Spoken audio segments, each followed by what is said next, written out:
In the solemn silence of St. Peter's Basilica, the world held its breath. Cardinal Tagle approached with the fisherman's ring in his hands, the ultimate symbol of papal power and humility. But what happened in that instant was far more than a ritual. The words Tagle whispered to Leo XIV not only moved the new pope, but ignited a flame of hope and renewal in millions of hearts. This is the moment that changed everything, the instant that will forever be etched in the history of the Church. What Tagle said to Leo XIV can transform the way you see faith and leadership forever. Subscribe now and tell us in the comments what you felt witnessing this unique moment in Church history. Part 1. In the history of the Catholic Church, there are moments that transcend ritual and tradition, moments when the Spirit seems to breathe with special force, renewing hearts and opening new paths. Such was the day when Cardinal Luis Antonio Tagle, with steady hands and eyes full of compassion, approached Pope Leo XIV to present him with the fisherman's ring. This was not just another ceremony in the endless sequence of Vatican solemnities. It was the birth of a new era, the confirmation of a calling, and the beginning of a mission that would resonate in the farthest corners of the Catholic world. St. Peter's Basilica was filled with expectant silence. Faithful from every continent, bishops, priests, religious and lay people all held their breath. The air was heavy with history and hope. Pope Leo XIV, marked by his characteristic humility, remained kneeling, fully aware of the magnitude of the moment. He knew that the fisherman's ring was not just a symbol of authority, but a reminder of the vocation to serve, a call to be a shepherd before being a prince, a servant before being a lord. Cardinal Tagle, renowned for his closeness to the poor and his deep pastoral sense, leaned toward Leo XIV. In that gesture, the Universal Church saw reflected the continuity of Peter's mission, feed my sheep. But what truly marked that moment was not just the external act, but the words Tagle whispered into the new pope's ear. Words that, though not caught by microphones or broadcast by cameras, quickly spread among those present and later throughout the Catholic world. Tagle, in a soft but firm voice, said to Leo XIV, "Always remember that this ring is a circle of love and self-giving. It is not a trophy, but a wound opened by the gospel. May your hand bless, may your heart listen, may your steps never stray from the smallest ones. Today the Church entrusts you with its hope, not its power. Be a fisher of men, not a guardian of walls. Be a face of mercy, not of judgment. Be a brother, not a judge. And when the weight becomes too much, remember, you do not walk alone." These words, simple yet profound, resonated in Leo XIV's heart. They were not advice from a superior to a subordinate, but the passing on of a spiritual inheritance, the echo of a church seeking to renew itself through a humility and compassion. Leo XIV, with tears in his eyes, kissed the ring, and in silence promised before God and the people to be a shepherd after Christ's own heart. From that moment, the atmosphere in the basilica changed. Many witnesses later recounted feeling a special peace, a certainty that something new was beginning. Pope Leo XIV, still kneeling, prayed silently for all those entrusted to him, the poor, the migrants, the suffering, those searching for meaning, and those who had lost their faith. In his heart, Tagle's words became a compass for the journey ahead. The giving of the fisherman's ring has for centuries been one of the most significant gestures at the start of a pontificate. But on this occasion, under the watchful eyes of the world, and in the context of a church in need of hope, the gesture took on new meaning. It was not just the transmission of a symbol, but an invitation to a new way of exercising leadership through listening tenderness and the courage to go out to the peripheries. Leo XIV, aware of the expectations and challenges, accepted the ring not as a privilege, but as a responsibility. He knew that the church wounded by scandals and divisions needed a shepherd capable of healing, reconciling opening doors and building bridges. He knew the world expected not grand speeches, but concrete gestures of closeness and compassion. In the days that followed, Tagel's words were quoted in homilies shared on social media, meditated on in religious communities, and discussed in seminaries. Many saw in them the pastoral program of a pontificate that promised to be different, less focused on power, more attentive to the signs of the times, less concerned with image, more devoted to silent and faithful service. Thus began the pontificate of Leo XIV, marked by humility, listening, and a deep desire to be above all a servant. The fisherman's ring shone on his hand, but what truly illuminated his ministry was the light of mercy and hope received in that unforgettable moment from Cardinal Tagle. Part 2. The echo of that unforgettable moment in St. Peter's Basilica quickly spread far beyond the Vatican walls.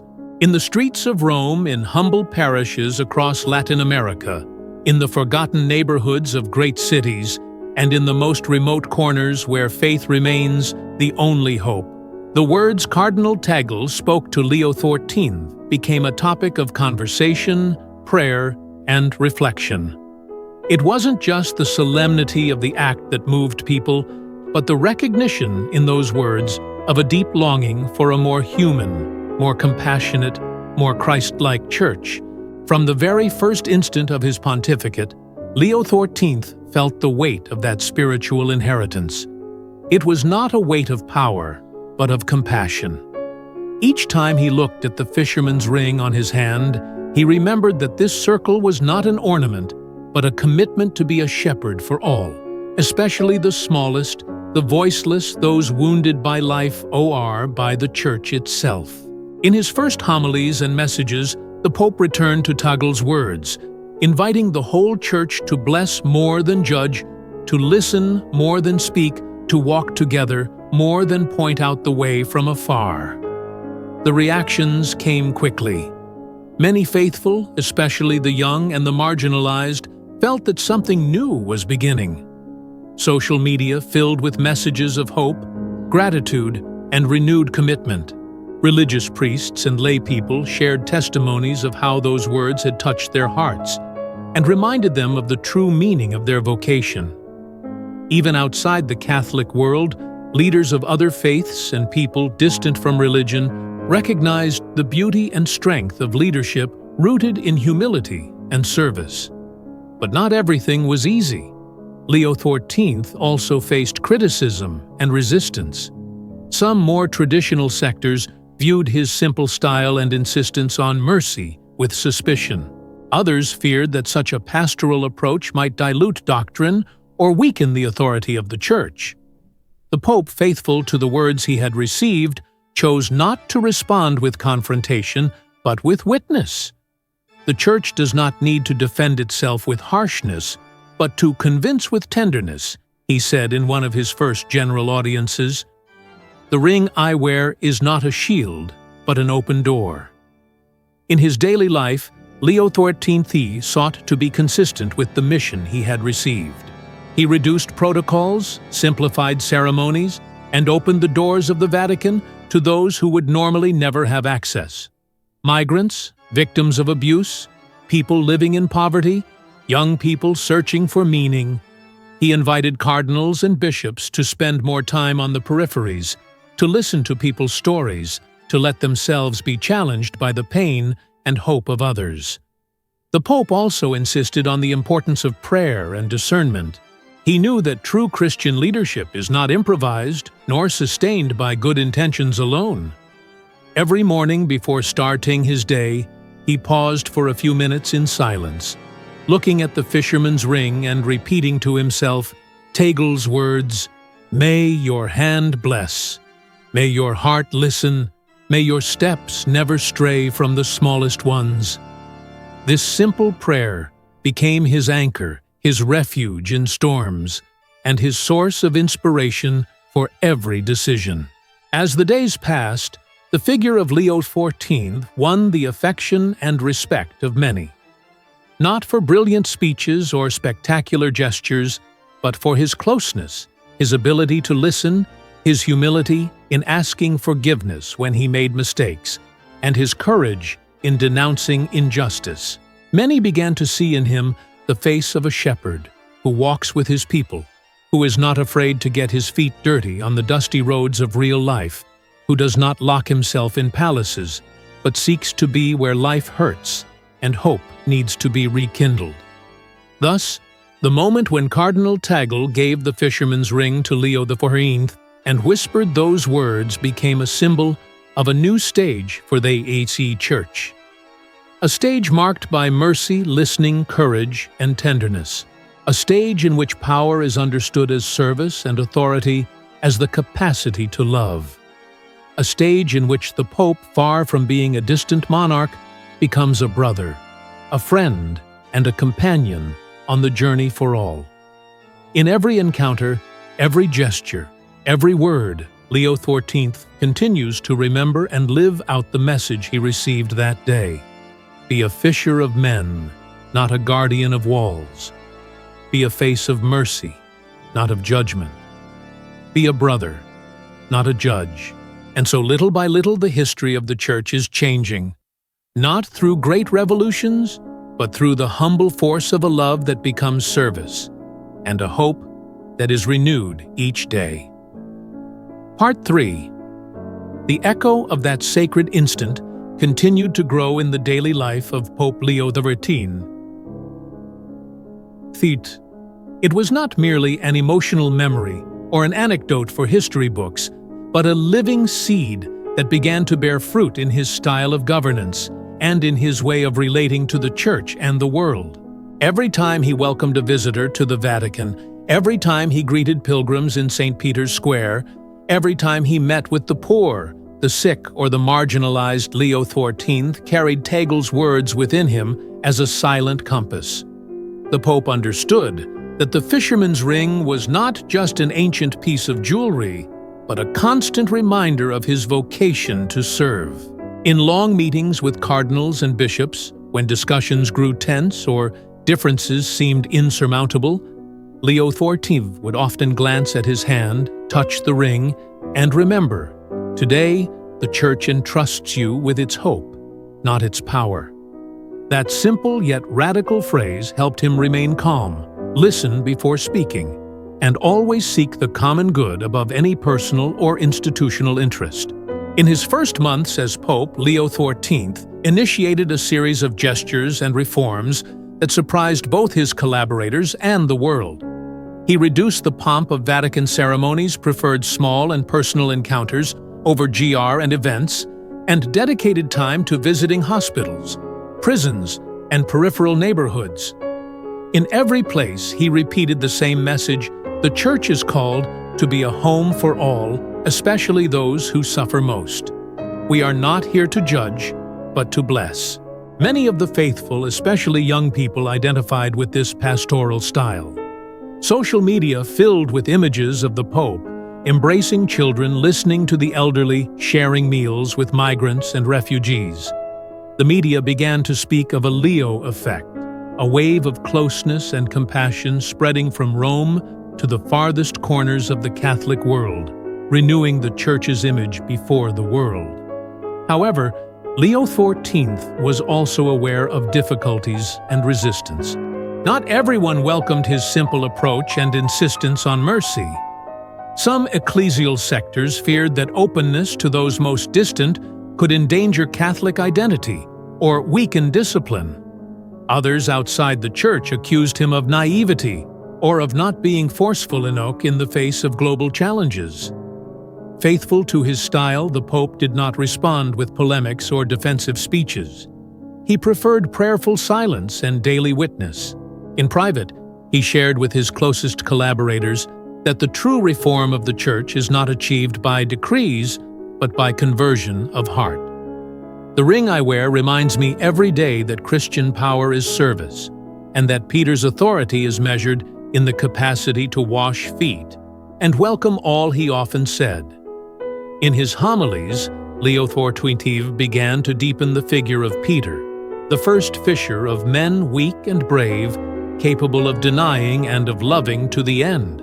He invited all Christians to recognize themselves in Peter fragile, in need of forgiveness, but called to a mission of hope. The Church is not a club of the perfect, but a family of sinners who are loved and forgiven, he repeated frequently. The Pope also promoted synodality as a style of governance, encouraging mutual listening, communal discernment, and S-haired responsibility. He convened assemblies and synods where the voices of lay people, women, youth, and the poor had a central place. In every gathering, he recalled Tegel's advice, "May your heart listen." Thus, little by little, the Church rediscovered the beauty of walking together, dialoguing without fear, and seeking God's will amid diversity. The giving of the fisherman's ring and Cardinal Tegel's words did not just mark a moment. They became the soul of a pontificate.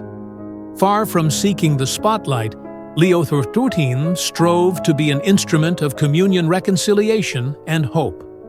His leadership, more than imposing, inspired. More than commanding, he invited.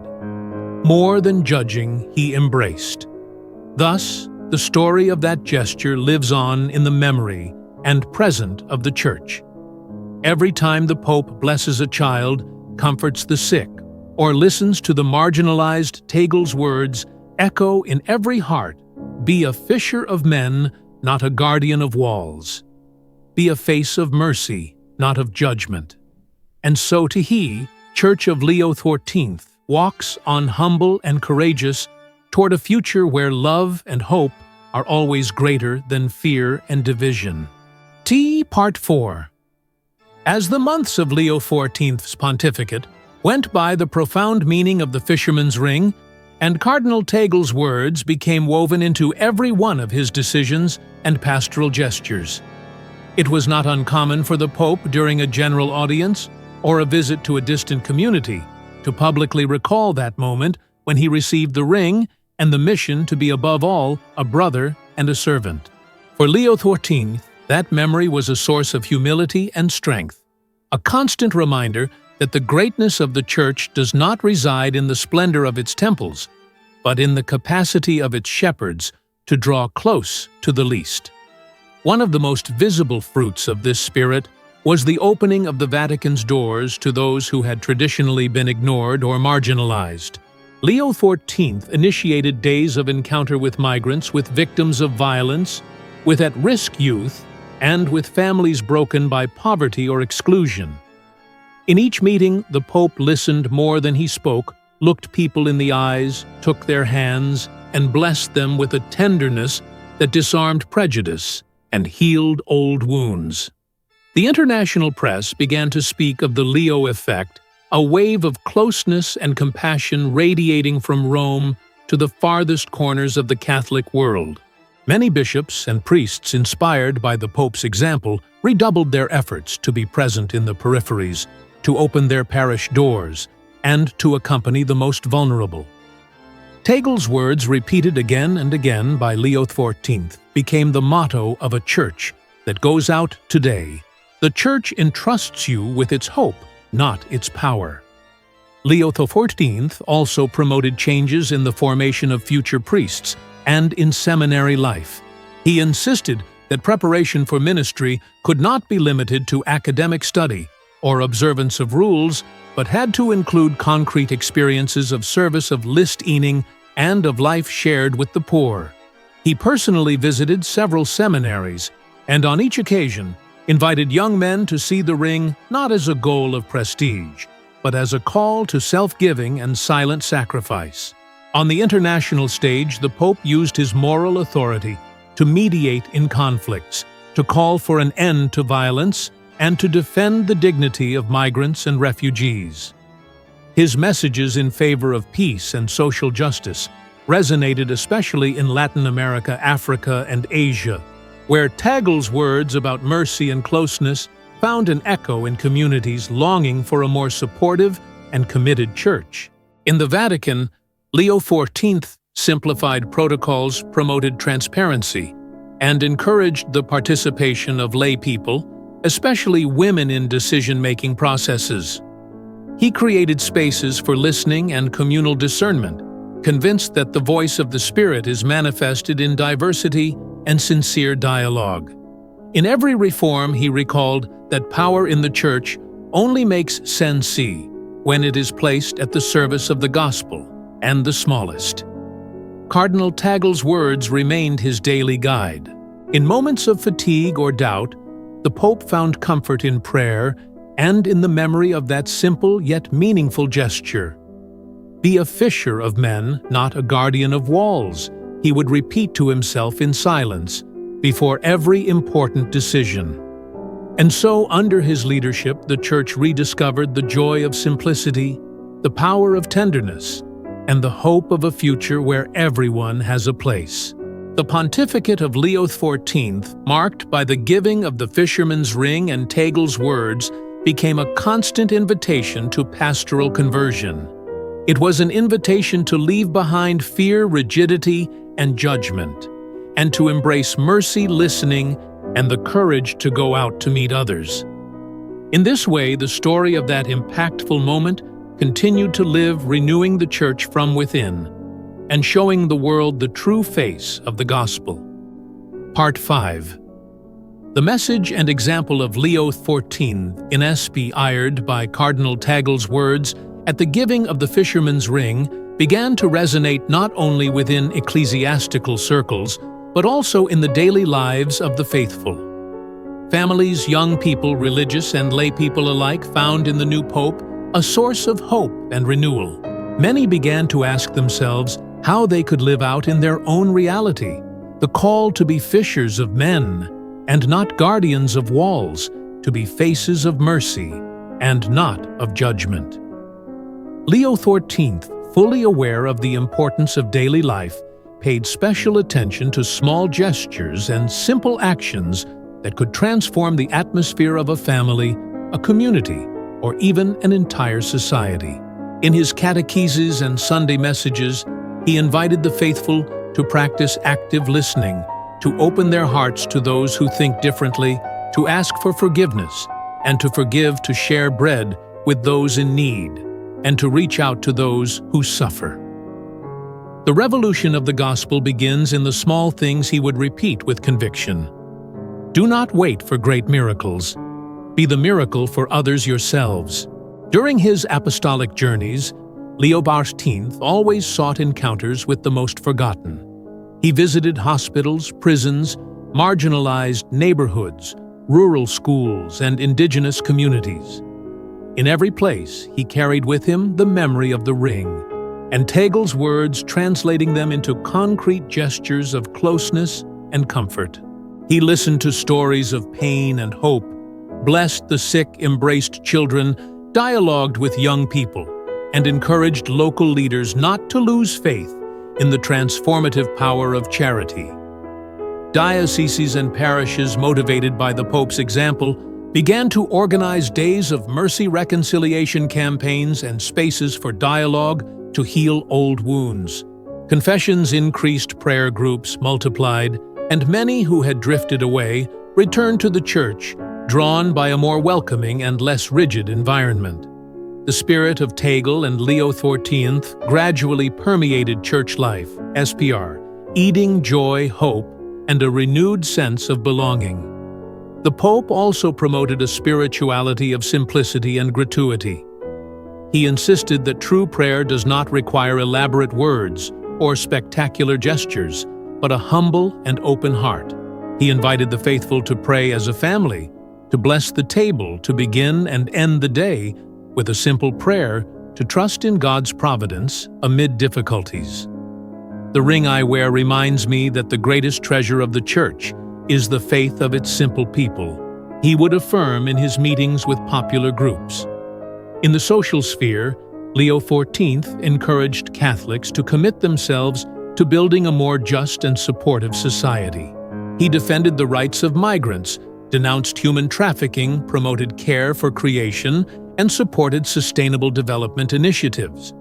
His leadership inspired many young people to get involved in volunteer work politics, and the defense of human rights convinced that faith is not an isolated bubble, but a transformative force for the common good.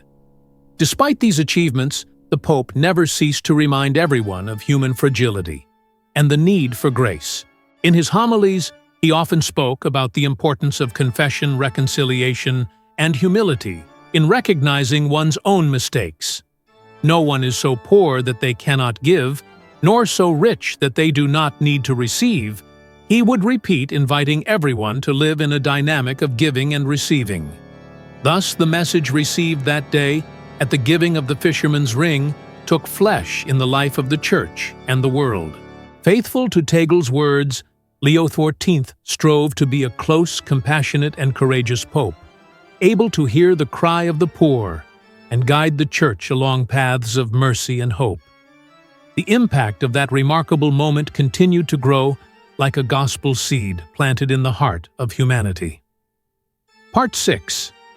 As time passed, the testimony of Leo XIV left a profound mark on the inner life of the Church and its relationship with the world. The memory of receiving the fisherman's ring and Cardinal Tegel's words remained the driving force behind his most important decisions, especially when the Pope faced difficult moments, unexpected crises, or challenges that seemed to exceed human strength. In each of these moments, Leo XIII returned to the source of his mission: humility, listening, and mercy. One of the areas where this spirit was most evident was in the reform of the Roman Curia and church structures. Leo XIV, convinced that power only makes sense when it is placed at the service of others, initiated a deep review of Vatican offices. He promoted transparency in economic management, simplified administrative processes, and encouraged the active participation of lay people, especially women and young people, in decision-making spaces. He wanted a church that was less bureaucratic and more evangelical, less self-centered, and more open to the world. The Pope also placed special emphasis on the fight against abuse and injustice within the Church.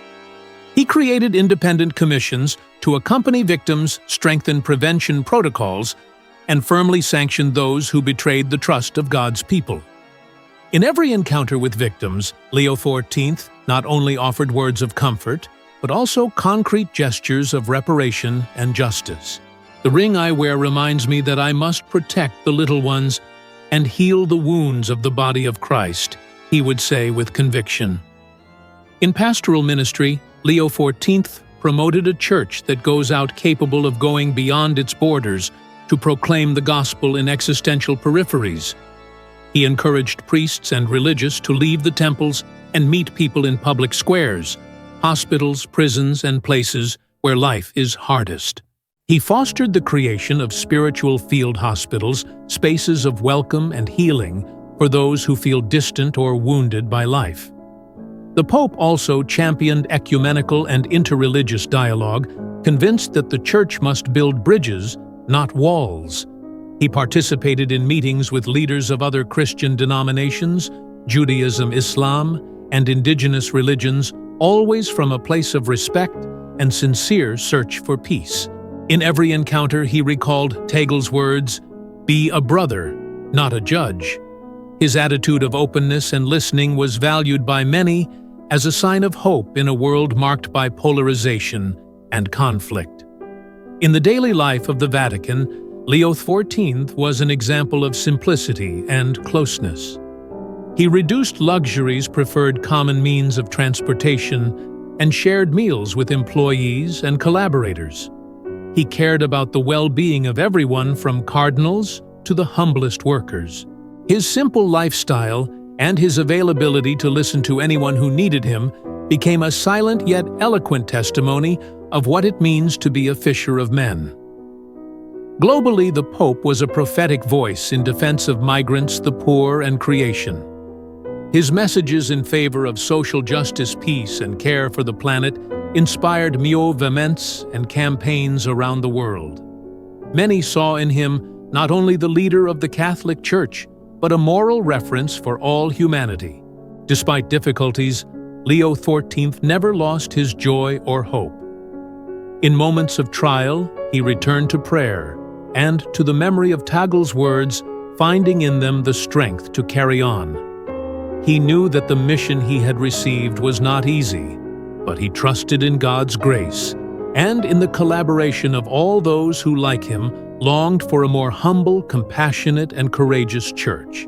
Thus, the story of that impactful moment continued to be written day by day, in reforms, in gestures, in words, and in the testimony of a pope who wanted to be, above all, a servant of hope. Ordi 8. The moment Cardinal Tagle placed the fisherman's ring on Pope Leo XIV's finger during the inauguration Mass was broadcast to millions, but its significance reached far deeper than the ceremony itself. The ring bearing the image of St. Peter and rooted in the New Testament symbolizes the duty entrusted to Peter to confirm his brethren and shepherd the flock as Jesus commanded. As Tagle conferred the ring, he invoked a prayer. May Christ, the Son of the living God, the shepherd and guardian of our souls, who built his church upon rock, grant you the ring, the seal of Peter, the fisherman, who put his hope in him on the Sea of Galilee, and to whom the Lord Jesus entrusted the keys of the kingdom of heaven. Today you succeed the blessed Apostle Peter as bishop of this church, which presides over the unity of charity, as the blessed Apostle Paul has taught. May the Spirit of charity poured into our hearts grant you the gentleness and strength to persevere. Through your ministry, all those who believe in Christ, in unity and fellowship. With visible emotion, Pope Leo XIV received the ring, lifting his face in prayer, as the music swelled and the crowd looked on in reverent silence. The symbolism was not lost on anyone present. This was the moment the new pope accepted the charge to be the shepherd of 4 billion Catholics, to unite the Church in charity, and to lead not as an autocrat, but as a servant and brother. The pallium, a vestment of lamb's wool, was also placed on his shoulders, signifying his role as shepherd of the universal Church. Leo XIV's homily that day was a call for unity and love. I would like that our first great desire be for a united Church, a sign of unity and communion, which becomes a leaven for a reconciled world. He acknowledged the divisions and wounds of the Church, referencing the debates and discord that had marked recent years. Yet he insisted that the heart of the gospel is the love of God that makes us brothers and sisters, and that the Church's mission is to be a sign of unity and a leaven of harmony for all humanity. The inauguration Mass was attended by world leaders, religious representatives from dozens of faiths, and hundreds of thousands of pilgrims filling St. Peter's Square and the surrounding streets. The presence of so many, from U.S. Vice President J.D. Vance to the ecumenical Patriarch of Constantinople, underscored the global significance of the occasion and the hope placed in Leo XIV to be a bridge builder, a shepherd, and a servant of peace. For Leo XIV, the ring was not merely a mark of authority, but a daily reminder of his call to humility, service, and unity. Engraved on the inside with his papal name and symbols of purity and the Augustinian order, it became a personal sign of his desire to walk with the people of God, to listen, and to serve as a brother rather than a ruler. In his first public words, he promised to come to you as a brother who desires to be the servant of your faith and your joy, walking with you on the path of God's love, for he wants us all to be united in one family. The impact of that day has continued to shape Leo XIV's pontificate. Every time he looks at the fisherman's ring, he is reminded of the charge given to Peter to feed the lambs, tend the sheep, and confirm the brethren in faith and love. In the eyes of the world and the hearts of the faithful, the moment Cardinal Tagle placed the ring on his finger was not just a ritual, but a covenant, a promise that the Church under Leo XIV's guidance would strive to be a home for all, a sign of unity, and a witness to the love of Christ. Part 9. The legacy of that powerful moment. The giving of the fisherman's ring and Cardinal Tagle's words continued to shape every aspect of Pope Leo XIV's pontificate. For Leo XIV, the ring was never a mere ornament or symbol of authority. It was a daily reminder of his mission to be a shepherd who listens, heals, and unites. Each morning before beginning his day, he would pause in silent prayer, touching the ring and recalling the charge to be a fisher of men, not a guardian of walls. A face of mercy, not of judgment. This spirit of humble service was evident in every corner of his papacy. Leo XIV, Francinfor's approach to governance was marked by consultation dialogue and a willingness to listen to all voices, especially those on the margins. He convened synods that welcomed input from laypeople, women, youth, and the poor, ensuring that the whole people of God participated in discerning the Church's path forward. Under his leadership, the Vatican became a place of encounter and conversation, not just for bishops and cardinals, but for ordinary people whose stories and struggles shaped the Church's decisions. The Pope's commitment to unity and reconciliation was especially visible in his outreach to communities wounded by division or scandal. He visited parishes torn apart by conflict, met with survivors of abuse and their families, and established new protocols for transparency and accountability. In every encounter, Leo XIV sought not to judge or condemn, but to listen, to apologize when needed, and to offer a path toward healing. His humility and courage inspired many Catholics who had felt alienated or disillusioned to return to the Church, finding in him a shepherd who truly cared.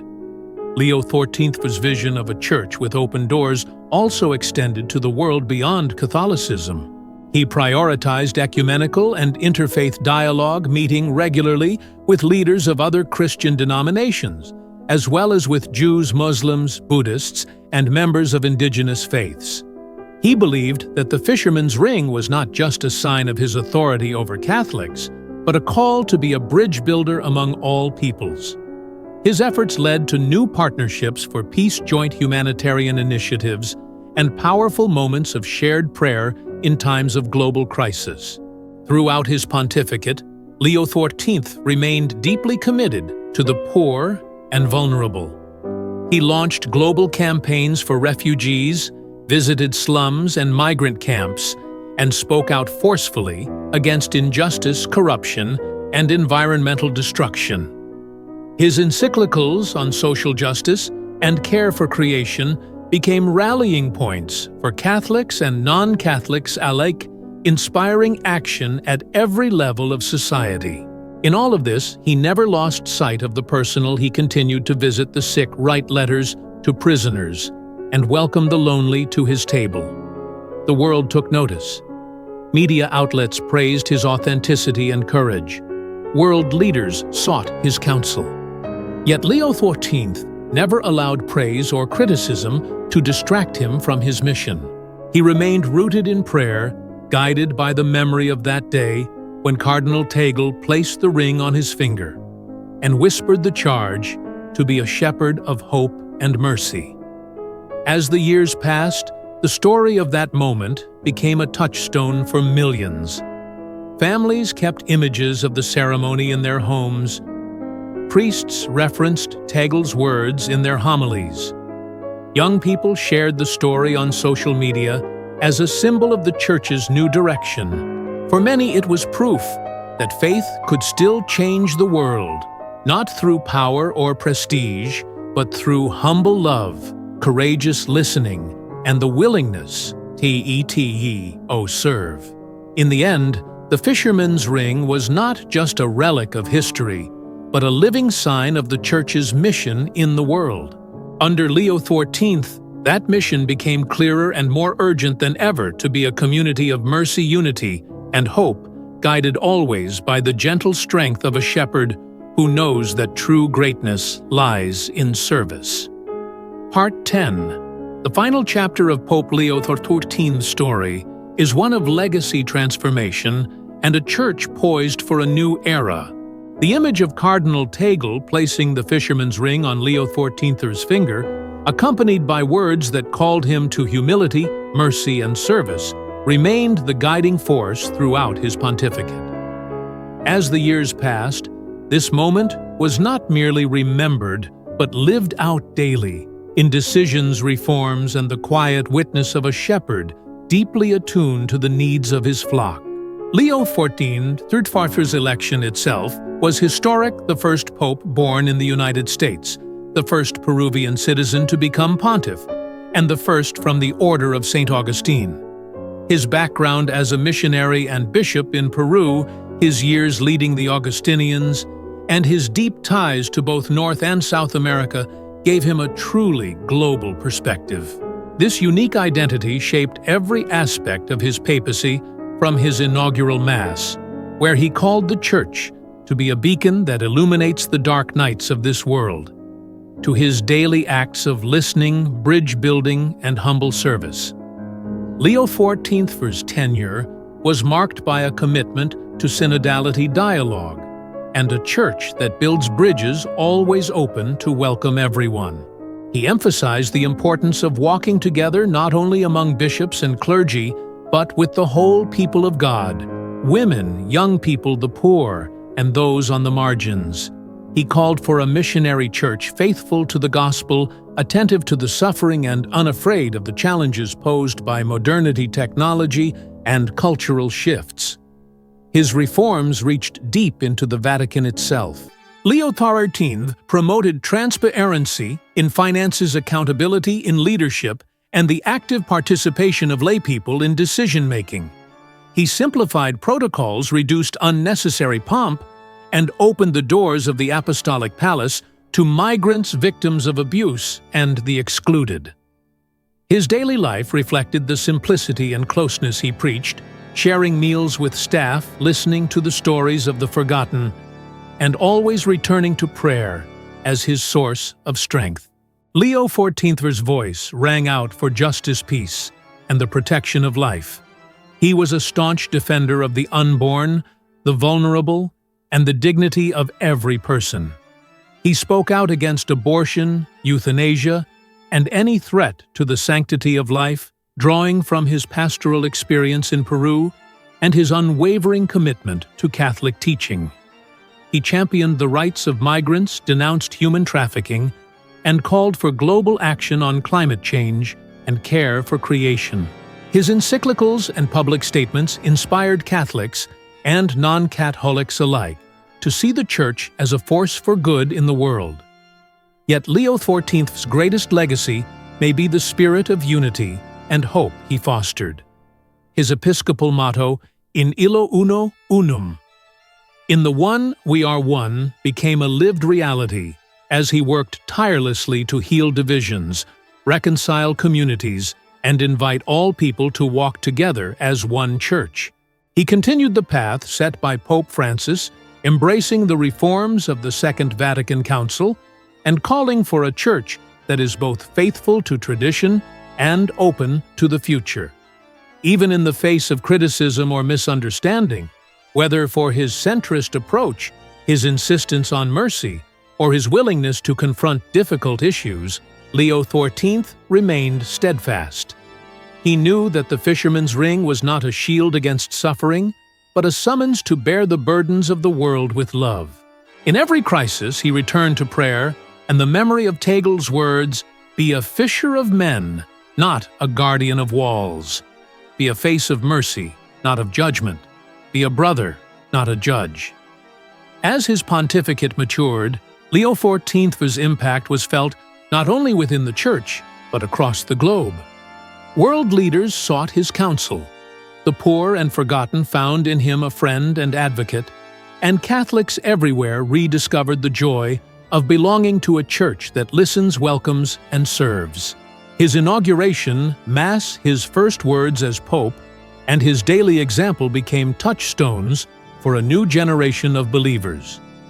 In the twilight of his papacy, Leo XIV gathered those closest to him and shared his deepest hope that the Church would never forget its mission to be light in darkness, balm for wounds, and a bridge among peoples.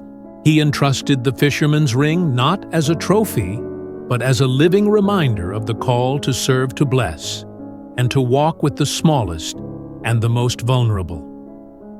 On the day of his farewell, thousands gathered in St. Peter's Square, not just to say goodbye to a pope, but to celebrate a life poured out in service, reconciliation, and hope. As the sun set over the dome, the fisherman's ring shone on Leo XIV's hand, not as a symbol of power, but as a testament to a love that knows no borders. Thus ended the pontificate of Leo XIV with the living echo of that most impactful moment, with the certainty that words and gestures of mercy can change history, and with the confidence that the Church, guided by the Spirit and sustained by the prayers of the humble, will remain a sign of hope for all humanity.